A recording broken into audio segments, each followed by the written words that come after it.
Good evening and welcome to Cronkite News Watch. I'm Frank Morales. In several Valley locations where they're the eyes and the ears of the National Weather Service during a storm. Nick Landauer is in the Cronkite School's First Amendment Forum, knee-deep in all the madness. Nick, what's going on?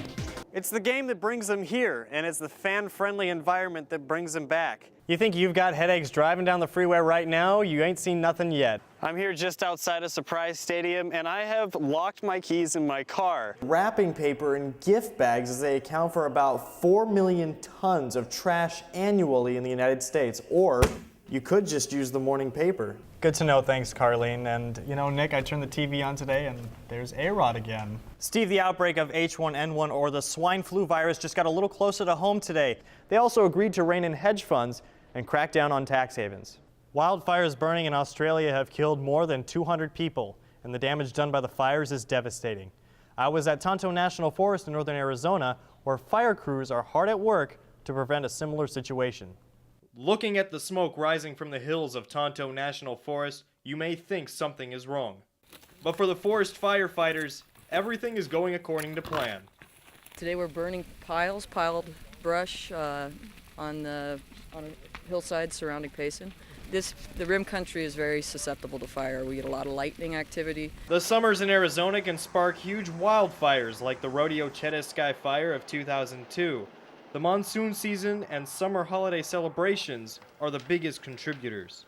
Plants like these are in a dormant stage now, the perfect time for firefighters to set up fuel breaks. When it hits this fuel break, the ease of which we could control that fire is greatly enhanced. Brick walls stopping the spread of wildfires. A year's worth of preparation. The vegetation, or fuel as they call it up here in the North Country, is chopped up by contractors and put into big piles and then burned to prevent future wildfires from happening. A lot of it's just being fire safe. Dan Eckstein has been working for the Tonto National Forest for about 30 years. He says the Forest Service is doing its part. Tonto has done over 20 prescribed burns this year, but folks around the valley need to help prevent wildfires too. Keep your gutters clean of pine needles and debris. And for campers in the area, Be aware before you go camping. Be aware of the fire danger. these flames don't worry the folks at Tonto National Forest. It's the bigger ones they try to prevent that do. In Payson, Frank Morales, Cronkite News Service. In Sierra Vista, the Buena High School Colts are preparing to make a run for the state tournament. We want to win the 5A South region, we want to get in the state tournament, and then we want to start worrying about winning some games in the 5A state tournament. Like most good teams, they have chemistry, but it's their lives off the court that make them closer. You see, most of the guys come from military families. It's different for us here because that is that way for a lot of kids at Bueno. Buena High School is just a few miles from Fort Huachuca, an Army base where Colt players like Derek Lane, DeAndre Little, and Anthony Miller are the men of their houses while their parents are fighting in the war. I clean a lot, like do the dishes, laundry, sweep, mop. You just got to make sure your mom is all right and make sure she's ahead of things. Derek and his mom, Rita Ostrom, make the most of life at the fort. She says sometimes it can be hard, especially when Derek's biggest fan is not in the stands. It's been a little stressful because he missed football. But the good thing was that they had, before he left, they had two really good games. Basketball serves as an escape from their daily pressures. It phases them, and it's an important part of their lives, but I think that also sports is an outlet for them. Basketball, I'm able to hang out with my friends, and then we get to hang out and do stuff, so it takes my mind off it. You're around people that understand what you're going through when your parents are away in Iraq. It's just been nice to be able to hang out with them and be together and become like a family. Right now, they use video messages and phone calls to keep in touch with family in the war zones. Their family of teammates bridge the gap until their parents get home. In Sierra Vista, Frank Morales, Cronkite News Watch. Kevin is dedicating his performance today to his older brother, Tony Duncan. I think really all the nervousness and everything just goes away, and I just think that I'm dancing with my older brothers, my little brothers. And Kevin Duncan is finally able to compete in the adult competition of the Hoop Dancing World Championship. He'll be going toe-to-toe with his older brother, Tony. We've been kind of having our own little our battles here and there. It's been a while since we danced together, but this will be exciting. I don't want to get beat by my little brother. Tony's been dancing in the two-day tournament since it started when he was 11 years old. Now he's 25 and his eyes are on the prize. Took third place 3 times and I haven't gotten past that, 5th place, but so this year I'm hoping to take that title.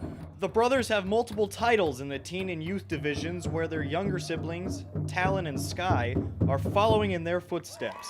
It's become a family tradition for us. My husband taught my older sons, and then they taught the younger boys, and so it's something that they do all the time. A Duncan family tradition and a native pastime for hundreds of years. They say the hoop dance originated from the Taos Pueblo people of New Mexico. And the hoop to native people, to many indigenous people around the world, that hoop represents what we call the circle of life. The sounds,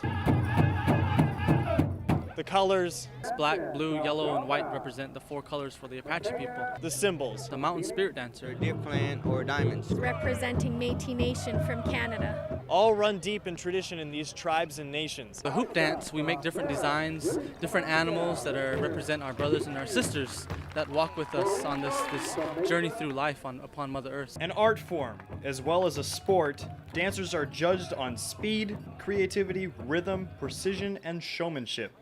A year's worth of preparation in just a few short minutes. And although there can only be one world champion, the event is a chance for old friends from all over North America to come together to preserve a tradition. For ABC News on Campus, Frank Morales, Phoenix.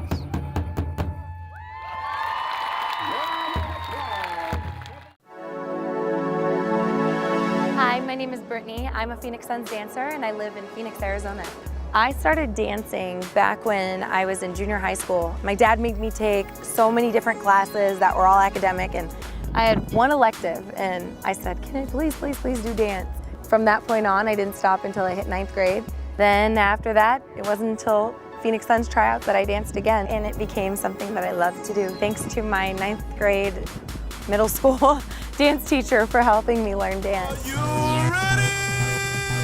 Being a Phoenix Suns dancer is so much fun. I have made some of the best friends that I've ever come to know in my whole life. We usually get to the arena 4 hours early. We're on court in practice clothes, ready to work out and do our dances, set our formations on the court, get all of our makeup ready, get pretty for the game, and then go out to greet all of our fans at the doors, get our adrenaline pumping. We go out on the court, and all of a sudden, all the excitement comes about, the lights turn on, and it's a lot of hard work, but it's definitely something that's worth it. Out in Phoenix, a lot of people will notice me from being a Suns dancer just because of my crazy hair. I think people say, hey, that girl with the big hair, that's Brittany from the Suns. I'm actually Guamanian, Black, and German. I get my curly hair from the mix of all those things. My life on the flip side is definitely hectic. You can ask any of my friends. I'm always running around shooting stories for Cronkite News Watch, which is our school news program. It's always a constant move on the go, aside from modeling too. I like to model. Most challenging thing, just to make sure that you're on time, you got your schedule right, and you keep your commitments in the right place. My mom always taught me that if there's a will, there's a way. That's always helped me stay motivated and pursuing my dreams, because I've always known that I can do anything that I want. Thanks, Mom.